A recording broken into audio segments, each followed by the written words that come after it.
ار سي 390 من كي تي ام. ايوه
مرحبا اصدقائي ويعطيكم العافيه. واخيرا كي تي ام ار سي 390 خلينا نشغلها مع بعض ونطلع لفه فيها.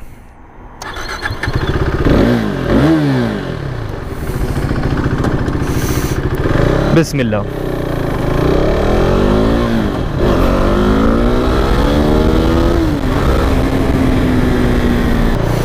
طبعا اصدقائي اول ما نبلش نحكي عن الكي تي ام ار سي 390 لازم نذكر انه هاي الدراجة مستوحاة بشكل مباشر من دراجات الريسنج ال1000 سي سي. صدقا الدراجة اول ما تشوفها بتحكي عنها بطحة، يعني مش انه مثلا حجمها والله صغير او موتورها صغير انه والله ماخذين منها الطابع الرياضي، ابدا. الدراجة طابعها رياضي بحت، شاصيها يعني شاصي دراجة رياضية. قوة الماتور بالنسبة لوزن الدراجة أكثر من رائعة. شكلها خيالي يا إخوان، وقوتها مو عادية.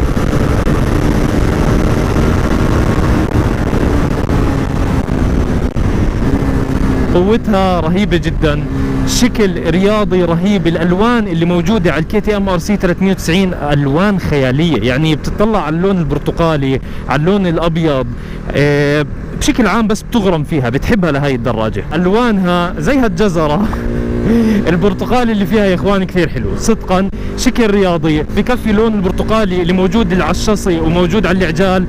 يعني بشكل عام من ناحية الديزاين ار سي 390 ديزاينها خيالي. خلينا نفوت شوي من ناحية الميكانيك. ايش هاي الدراجة بتوفر لنا من ناحية الماتور، من ناحية نظام التعليق اللي فيها، البريكات. موتورها سلندر واحد 373 سي سي.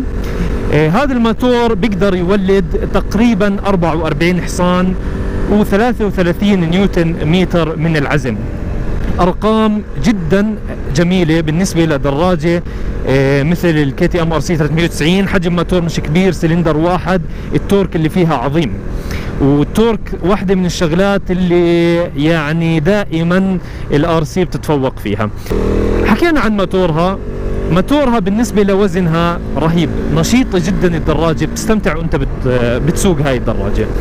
بشكل عام نظام التعليق اللي موجود، نظام التعليق الامامي والنظام التعليق الخلفي دبليو بي، الخلفي مونوشوك والقدام ابسايد داون فوركس 43 ملم. انا بحكي نظام التعليق فيها بجنن بالنسبه لي. كيف انا سكت الدراجه مريحه جدا. هلا بشكل عام بتحس انه وزن الدراجه اول ما يوصل للمقود واذا اعطيت بريك بتلاقي السسبنشن داخل لجوا، وهذا اشي اكثر من طبيعي لانه هاي الدراجه اكثر اشي بتستمتع فيها وانت بتسوقها اذا بتاخذها على حلبة. هاي دراجة بالحلبة رائعة ممتعة جدا جدا. فبتوقع بما انها دراجة سباق يعني او بتعطيك ايحاء انها دراجة سباق بشكل جدي، فطبيعي انه يكون نظام التعليق فيها بنزل لتحت وبيمتص الوزن اللي بيجي على مقدمة الدراجة. بالنسبة للبريكات، عندك بريكات الامامي والبريكات الخلفية مجهزين بنظام الاي بي اس. نظام الاي بي اس اللي فيها بفصل، يعني بتقدر تفصله. البريكات الاماميه تيجي 4 بستون، واذا حاب تعرف اكثر عن موضوع البستون بتقدر تقرا بوست على الانستغرام على صفحتي بخص ال4 بستون وال2 بستون والاختلاف بيناتهم. عندك ديسك امامي واحد، مخ بريك 4 بستون، الديسك الخلفي عليه بريك بستون واحد. وبالنسبة لإلي البريك الخلفي أزعجني بشغلة واحدة، إنه نظام الاي بي اس فيه على السريع بكبس على السريع، يعني بذكرني بأيام المدرسة لما كان في هذا الشاب الكثير شاطر الحدق اللي دائما بده يجاوب بدون ما حدا يسأله بجاوب. نفس الاشي البريك الخلفي بالنسبة للاي بي اس على السريع بجاوب معك، ما بتلحق تكبسه. فيعني هو كسيفتي ممتاز، لكن مش كثير مريح وانت قاعد عم بتسوق الدراجة. اذا بدك تيجي على سرعة 100 وتضغط البريك بتحس انه الدراجة سرعتها بتنزل بشكل ممتاز، استجابة البريك اكثر من رائعة. جيرها 6 غيارات، والست غيارات اشواط الجير فيها ممتازة. يعني اذا حابين هلا على سرعة، خلينا ننزل سرعتنا ونشوف على تقريبا جير ثاني كيف ممكن نقطع. هلا الجير الاول بوصلنا لتقريبا سرعة 45 50 وبصير لازم نغير. هاي الجير الثاني على 80 بقطع باور، عمية جير الرابع الثالث عفوا الرابع على 130،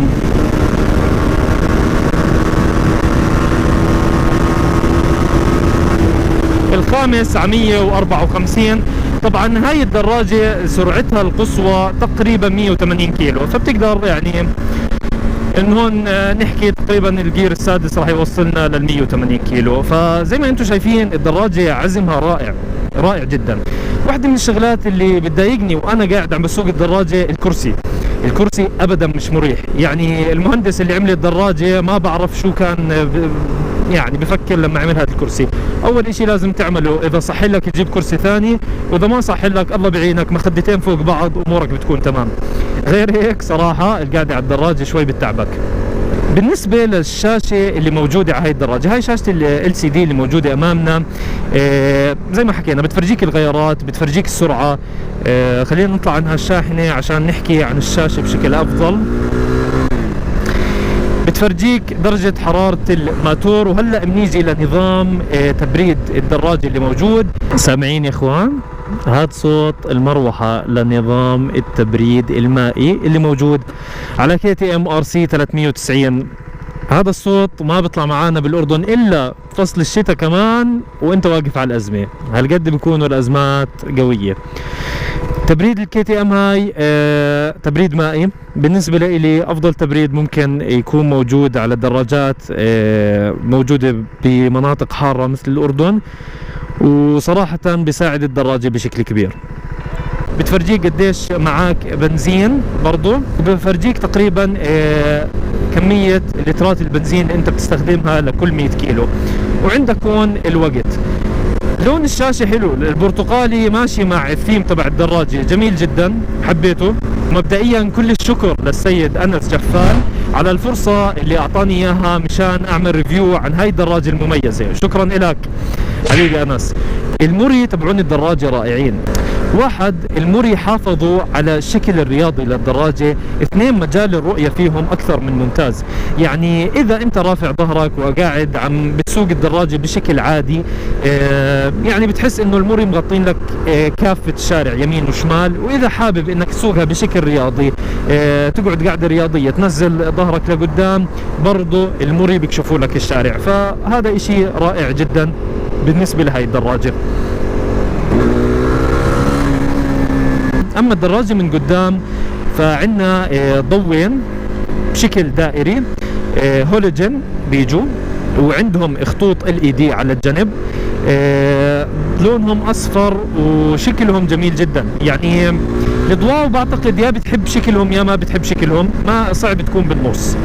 فانا بالنسبه لي شكل الRC من قدام رهيب جدا، وبرضه ضوء LED اللي موجود بالخلف برضه ما شاء الله ما احلام. العجال اللي موجودين على هاي الدراجة حاليا هم عجال متسلر. طبعا متسلر ماركة أكثر من رائعة بالنسبة للعجال. حكينا كثير عن الدراجة، عن مواصفاتها، عن يعني تفاصيل دقيقة بالنسبة للميكانيك وأداء الدراجة. خلينا نحكي شوي عن سعرها. هلا هاي الدراجة موديل 2015. هاي كانت أول موديل بوصل الأردن من دراجات الار سي 390، فبلشت بسعر 8000 دينار. حاليا احنا ب 2020. الموديلات اللي نزلت عندنا 2015 16 17 18، بعد هيك الوكاله بطلت تجيب من الار سي 390. ال 2015 وال 16 نفس الشكل، ال 17 وال 18 اختلف الشكل تبعهم.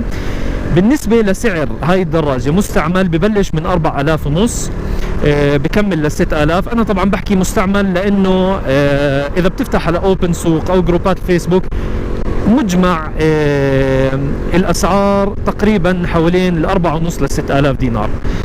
فيعني صراحة سعرها ممتاز جدا بالنسبة لأدائها. أي حدا حاب، يعني مش ضروري مبتدئ، هاي الدراجة مش لأي مبتدئ، عادي ممكن أنت تكون حاب تسوق دراجة بإمكانيات معينة. برضو كثير مريحة الدراجة، يعني بتنبسط وأنت بتسوقها. سعرها جدا ممتاز. بالنسبة لصيانتها، اسعار الصيانه على حسب الشباب اللي تعاملوا مع الوكاله للكي تي ام ار سي 390 بيحكوا لي انه اسعار الصيانه ممتازه، ما في هالغلبه. ممكن بعض الاوقات يكون في قطع غيار معينه ما تكون متواجده عبين ما يجيبوها، يوصوا عليها ويجيبوها، لكن اسعار الوكاله بالنسبه للصيانه الدوريه خلينا نحكي كغيار زيت الامور هاي، الفلاتر وما فلاتر ممتازه. في نقطه انا حاب كنت احكي فيها، اللي هي دراجة حجمها ممكن تشوفه صغير، لكن أنا بعتقد إذا أنت طولك بين متر 65 ومتر 80 راح تكون مرتاح عليها إذا ما عندك مشكلة مع وضعية قيادة الدراجة الرياضية. أكثر من هيك هسه راح أحط صورة لصديقي إبراهيم طوله متر 91. ما بعرف أنتوا شوفوا كيف، أنا حسيت إنه الدراجة بتبين صغيرة عليه، يعني الدراجة صغيرة، فممكن أنت تقيس من هاي الناحية. أصدقائي بتمنى أكون غطيت دراجة الار سي 390 بشتى النواحي. إذا نسيت إشي بتمنى تكتبوا لي إياه بالكومنتات. إذا أنت سايق لهي الدراجة وعندك معلومات معينة ممكن كلنا نستفيد منها، يا ريت تحطهم بالكومنتات. وشكرا جزيلا أصدقائي، الله يحميكم جميعا. كان معكم رعد من صفحة جو موتو فلوج. السلام عليكم ورحمة الله وبركاته.